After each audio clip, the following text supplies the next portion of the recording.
यानंतर बातमी मुंबईतली आहे। मुंबई महापालिकेच्या निधी वाटपात दुजाभाव झाल्याचा आरोप विरोधकांकडून करण्यात आलाय। निधी वाटपात सत्ताधारी पक्षाला झुकतं माप देण्यात आलंय, तर विरोधकांची मात्र 25 लाखांचा निधी देऊन बोळवण करण्यात आल्याचा आरोप आहे। आणि यावरूनच विरोधकांनी सत्ताधाऱ्यांचा समाचार घेतलाय। नेमका सत्ताधारी नगरसेवकांना किती निधी मिळालाय आणि विरोधकांच्या पदरात काय पडलंय बघूया। जो नगरसेवक लूट करायला गेला नाही त्याला अशा प्रकारे आर्थिक नियोजनामध्ये त्याची मुस्कटदाबी करायची। आणि हा जनतेच्या तिजोरीतला पैसा तुमच्या पिताश्रींच्या खिशातला पैसा नाही। मुंबई महापालिकेमध्ये 25 वर्ष उभाटा गटाची सत्ता होती। महापालिकेमध्ये सत्तेत असताना कशा पद्धतीनं निधीचं वाटप केलं याचा आरसा एकदा संजय राऊत यांनी बघितला पाहिजे। पण अलीकडे मात्र ही नवीन पद्धत महाराष्ट्रात रुजलेली आहे की विरोधी आहे तर त्यांना पैसे द्यायचे नाही, त्यांच्या मतदारसंघाचा विकास करायचा नाही। मुंबई महापालिकेच्या निधी वाटपावरून आता सत्ताधारी आणि विरोधकांमध्ये जोरदार खडाजंगी सुरू झाली आहे। बीएमसीच्या निधी वाटपात सत्ताधाऱ्यांनी दुजाभाव केल्याचा आरोप विरोधकांकडून करण्यात आलाय। भाजप आणि शिवसेनेच्या नगरसेवकांना किमान 2 कोटी ते 20 कोटींपर्यंतचा निधी देण्यात आलाय, तर ठाकरेंची शिवसेना आणि काँग्रेस पक्षाच्या नगरसेवकांना अवघा 25 लाखांचा निधी देऊन बोळवण करण्यात आली आहे। महायुतीला राष्ट्रवादी आणि राष्ट्रवादी शरदचंद्र पवार पक्षानं पाठिंबा दिलाय आणि त्यामुळे त्यांनाही 2 ते 3 कोटी रुपयांचा विकास निधी देण्यात आलाय, तर समाजवादी पक्षाच्या नगरसेवकांनाही 2 कोटी रुपयांपर्यंत निधी देण्यात आलाय। मनसे आणि MIMच्या गटनेत्यांनाही 2 कोटी रुपयांचा विकास निधी देण्यात आलाय। त्यांच्या नगरसेवकांनाही 25 लाख रुपयांचा निधी मिळालाय, तर गटनेता म्हणून शिवसेना उद्धव बाळासाहेब ठाकरे पक्षाच्या नगरसेविका किशोरी पेडणेकर यांनाही 2 कोटींचा निधी देण्यात आलाय। कुणाच्या पदरात किती निधी पडलाय त्यावर एक नजर टाकूया।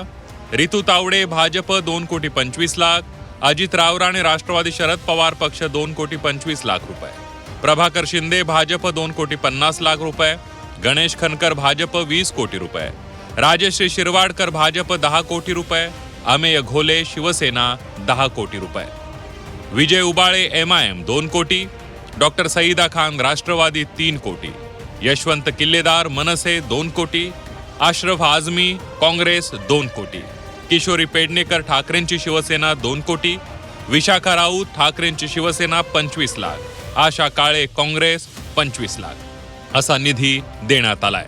तर एवढ्या तुटपुंज निधीत प्रभागांमध्ये कामं कशी करायची असा सवाल विरोधी नगरसेवकांकडून उपस्थित करण्यात आलाय।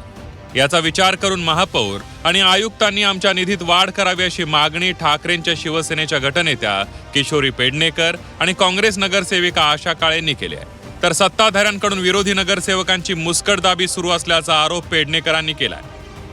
800 कोटी किंवा बजेट नाही त्या ह्याच्यामध्ये किमान एकेका नगरसेवकाला 50 लाख 1 कोटी असं देणं अपेक्षित होतं। हे 25 लाख म्हणजे तीन कामं पण होणार नाही। आणि जर मुंबईकर जो नगरसेवक लूट करायला गेला नाही त्याला अशा प्रकारे आर्थिक नियोजनामध्ये त्याची मुस्कटदाबी करायची, त्याच्या विभागात काम होऊ नाही झालं पाहिजे असं वाटणं आणि अशा पद्धतीने करणं मला हे सरळ लोकशाहीने निवडून यायचं आणि पुन्हा लोकशाहीचा करावं। असलेला माझा वॉर्ड धारावीतील 183 आहे। माझ्या वॉर्डामध्ये 3-4 वर्ष झालं काहीच कामं झालेली नाही आणि आता जो निधी मंजूर झालेला आहे तो फारच कमी आहे। आमच्या वॉर्डामध्ये जेव्हा आम्ही कामं करायला जातो तेव्हा आम्ही सगळ्यांची कामं करतो, आम्ही तिथे पक्ष वगैरे बघत नाही। आणि आता जो निधी मंजूर झाला आहे तो त्यामध्ये खूप पक्षपात केलेला आहे। जे BJPचे लोक आहेत त्यांनी 7 ते 8 पटीने निधी मंजूर केलेला आहे। तर माझं महापौरांना आणि आयुक्तांना असं सांगणं आहे की असा पक्षपात करू नये आणि आमचा निधी वाढवून द्यावा। तर बीएमसीतील निधी वाटपाच्या मुद्द्यावरून ठाकरेंची शिवसेना आणि भाजपमध्ये जुंपल्याचं पाहायला मिळत आहे। विरोधी नगरसेवकही निवडून आलेले असतात असं म्हणत निधी वाटपावरून खासदार संजय राऊत यांनी महायुतीला सुनावलंय, तर इतिहासाचा दाखला देत भाजपनं राऊतांना उत्तर दिलंय। 25 वर्ष तुम्ही निधी वाटपात भेदभाव केल्याचा आरोप नवनाथ बन यांनी केलाय. खासदार असतील, आमदार असतील, नगरसेवक असतील, विरोधी पक्षाचे सुद्धा नगरसेवक निवडून आलेले आहेत. लक्षात घ्या, विरोधी पक्षाचे आमदार निवडून आलेले आहेत. ते टपकलेले नाहीत आकाशातून. खासदार निवडून आलेले आहेत. आणि हा जनतेच्या तिजोरीतला पैसा तुमच्या पिताश्रींच्या खिशातला पैसा नाही.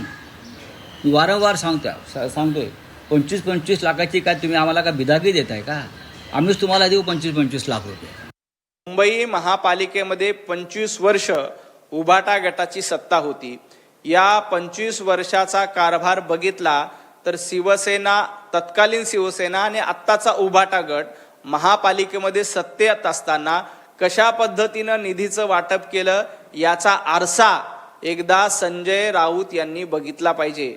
संजू बाबा राऊत, तुम्ही कशा पद्धतीनं भेदभाव केला होता. भारतीय जनता पार्टीच्या नगरसेवकांना निधी द्यायचा नाही, त्यावेळेला जे कोणी विरोधात होते त्यांना निधी द्यायचा नाही, हे धंदे तुम्ही सुरुवात केले. आणि फक्त महापालिकेमध्येच नाही तर राज्य सरकार 2.5 वर्ष असताना तेच धंदे केले. आणि मुंबईला लुटण्याचं काम हे संजय राऊतांच्या पक्षानं केलं. तर काँग्रेस नेते विजय वडेट्टीवार यांनीही बीएमसीतील निधी वाटपावरून महायुतीचा समाचार घेतलाय. अशी पद्धत महाराष्ट्रात कधी नव्हती. आताच्या सत्ताधाऱ्यांनी ही पद्धत आणल्याचं म्हणत वडेट्टीवार यांनी महायुतीवर निशाणा साधलाय. असे कधी महाराष्ट्रात झालेलं नाही. यापूर्वी सुद्धा मी अनेक उदाहरणं सांगितले की ठीक आहे, निवडणूक राजकारणापुरती, आपलं राजकारण निवडणुकीपुरतीच असलं पाहिजे. निवडणूक संपल्यानंतर हे सगळं विसरून सर्वांना विकासाच्या दृष्टीनं मदत करण्याचं धोरण सरकारने आतापर्यंतच्या केलं आहे. पण अलीकडे मात्र ही नवीन पद्धत महाराष्ट्रात रुजलेली आहे की विरोधी आहे तर त्यांना पैसे द्यायचे नाही, त्यांच्या मतदारसंघाचा विकास करायचा नाही. बीएमसीच्या निधी वाटपात झालेल्या दुजाभावावरून आता सत्ताधारी आणि विरोधकांमध्ये जुंपली आहे. त्यामुळे विरोधी नगरसेवकांच्या निधीत वाढ करण्याची मागणी विरोधकांनी केली आहे. आता सत्ताधारी याचा विचार करतात का ते पाहणं महत्त्वाचं ठरणार आहे. मनश्री पाठक, झी 24 तास, मुंबई.